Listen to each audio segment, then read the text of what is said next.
We're one reveal away from next stage, and depending on which order you're watching these videos, this might look a bit confusing.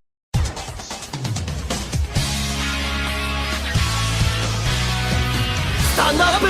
Vanguard!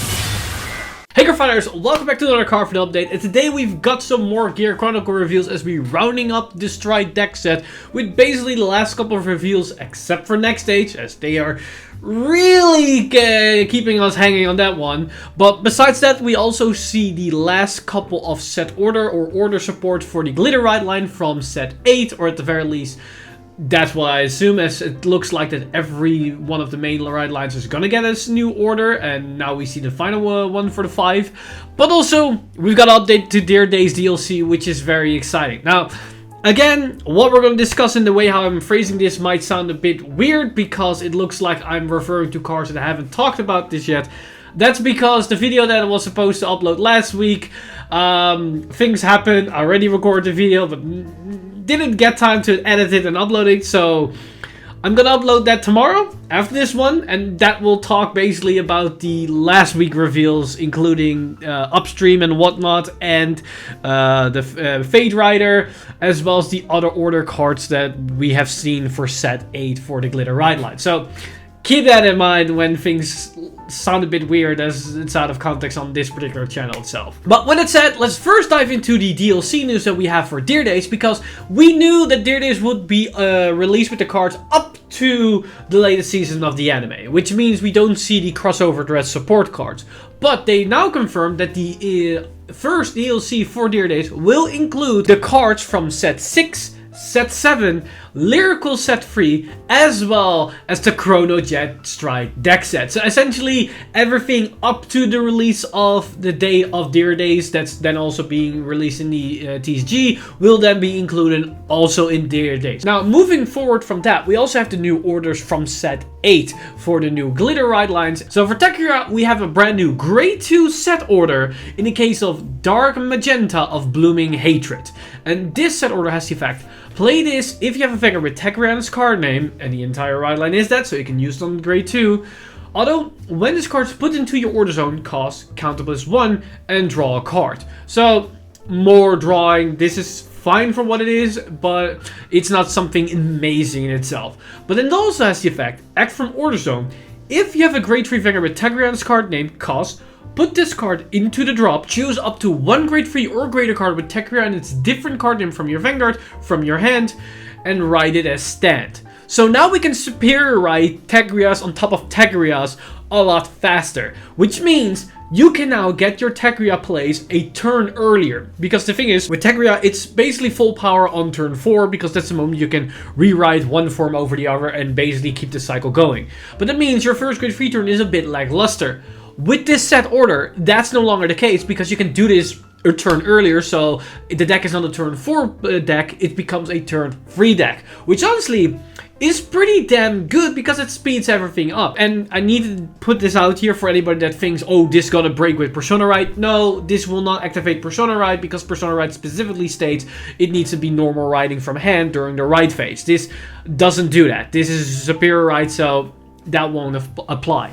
Now, another thing about this order card is that you can also accelerate even your turn 4 plays, because it doesn't specify anything about that you cannot do this if you already rode that turn on top of Grade 3. So if you want to get full value and want to like maximize, or want to stay on like the Restanding Vanguard, but you have to rewrite into the other one that's superior calls a field, but you don't want to stay on that one, you can essentially go from the Dark Tekira into the Light Tekira, then use this order to go immediately back into the Dark Tekira.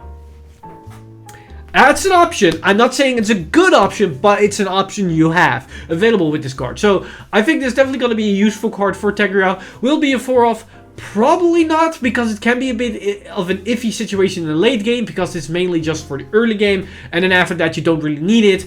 So I can see this like being like a 2-off, maybe a 3-off, but we have to wait and see how deck building is going to shape up after this set drops. Now, moving on to the final one of the 5 ride lines, we have Eva. And for Eva, we have the 3rd set order research card in the likes of this Grade 3 The world is a blue research lab, and it has the effect, play this if your Vanguard is a glitter with Eva in its card name, and then it has the effect, although when this card is put into the order zone, look at the top 5 cards from your deck, choose up to 1 card from among them, call to the Vanguard circle, and shuffle your deck. So this is essentially a +1, which is really great to just flood the board, but also this can interact with your Upscadeate, because it's a superior call, thus activating the Upscadeate to get, I believe you get the extra critical, which is good pressure overall, because it allows you to get your pressure more consistently. But then it also has the effect, act from order zone, once a turn, cost Soul +1, and rest 3 research cards in your order zone. Choose one of your glitter units and it gets power +5k until the end of turn. So either that's your Eva Vanguard or it's gonna be Upscadeate.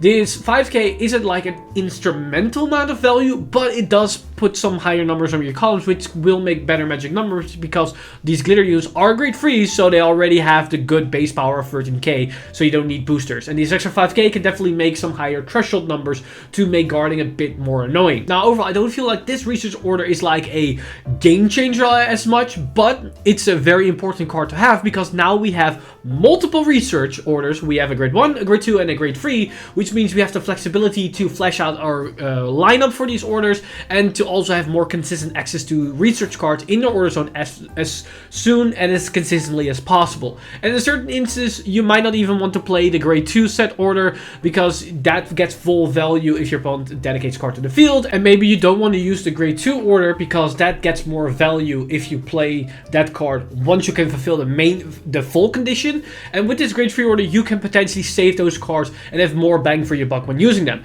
And at the same time, this also means that the grade 1, the new promo research order, will be more consistently getting full value as using the secondary effect, because it's going to be a much easier task to get 4 research orders active. So overall, by the inclusion of having yet another research order, these makes the entire package a lot more powerful as well as more consistent, because you can get access to your conditions a lot more easier as well as more consistently. And with that, that brings us to the final cards that we've seen for the Chronojet deck set. Now, all the cards we've seen so far are basically retrains of the original counterparts, and they fulfill almost a similar role, but either their stats are a bit higher or they have an extra flair on top of it, which makes them a bit more better with the current iteration.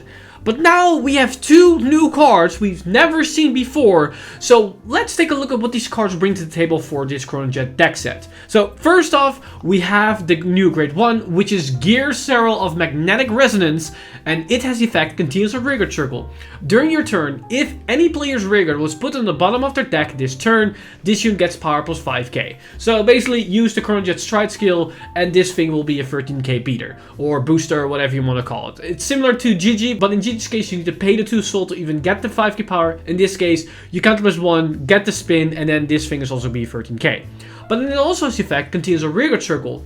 Generation break 1, this unit gets intercept and can intercept from the back row. So now we have a 13k booster. That's also an extra 5k shield on the board that protects our Vanguard to some extent. Now, overall, this doesn't sound all too instrumental, but keep in mind, the Chronojet deck set is going to be powerful in the sense that the longer the game progresses, the more cards you have face up in your G-Zone, thus more power will come to your front row thanks to the Chronojet crest.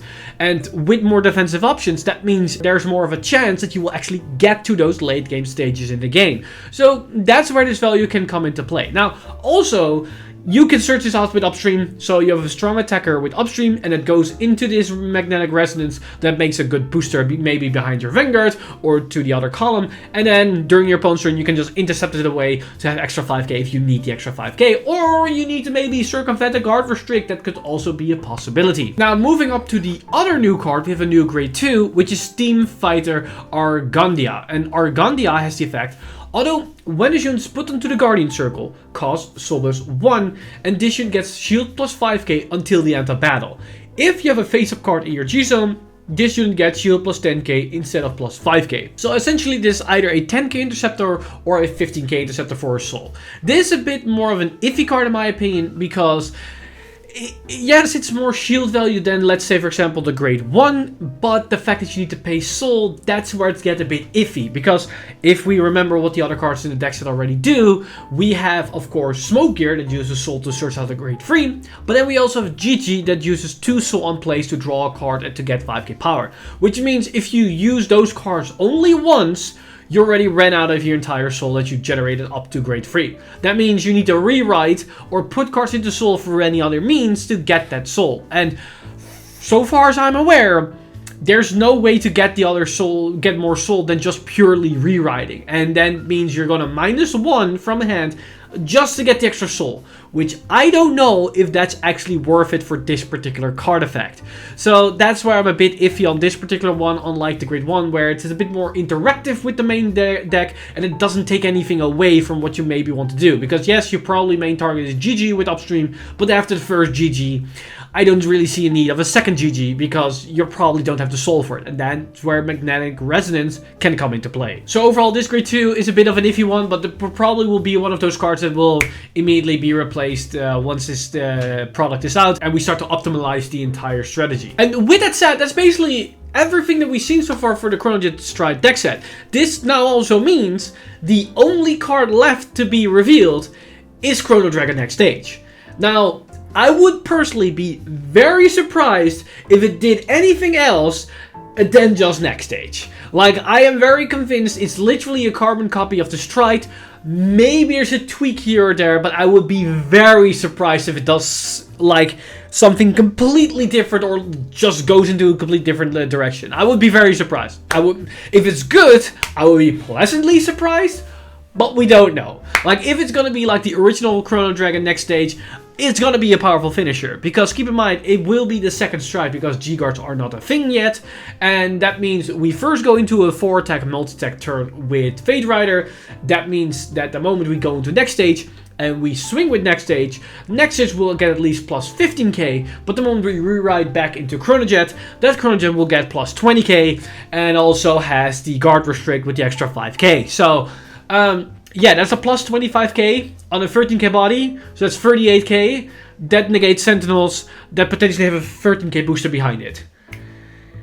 That could be game ending. So yeah, I'm very excited what this product has in store for us, and although the reveals that we saw today aren't really that insane, like, I think the grade 1 have maybe a role to play, and the grade 2, it's just going to be like substituted for something else that we probably want to play in anyways, that's probably more aggressive or has a better synergy with what the decks want to do, but that's something we have to figure out anytime soon. But with that said, I'm very curious what you guys think of these reveals, so let me know in the comments down below what you guys think of these new Stride deck set cards for Chronojet, as well as what are your thoughts on these new order cards that we've seen for Eva as well as for Tegria. Do you see like an insane synergy with these cards? Do you think I overlooked a certain aspect? Because I know these two particular decks are very loved by a very dedicated fan base, and they probably know a bit more about the interactions these cards bring to their deck than I ever could bring. So if I missed any particular interaction, let us know in the comments down below what these cards could potentially bring to these respective decks and what you are trying to cook up once this new set drops. With that said, I want to give a huge shout out to my Patreon supporters over at patreon.com/VanguardInsider. You guys are amazing. If you do want to support the channel or everything that's happening on the channel, you can simply go to patreon.com/VanguardInsider and become a patron today. But with that said, I haven't missed a time leap, and I'll see you guys in the next one!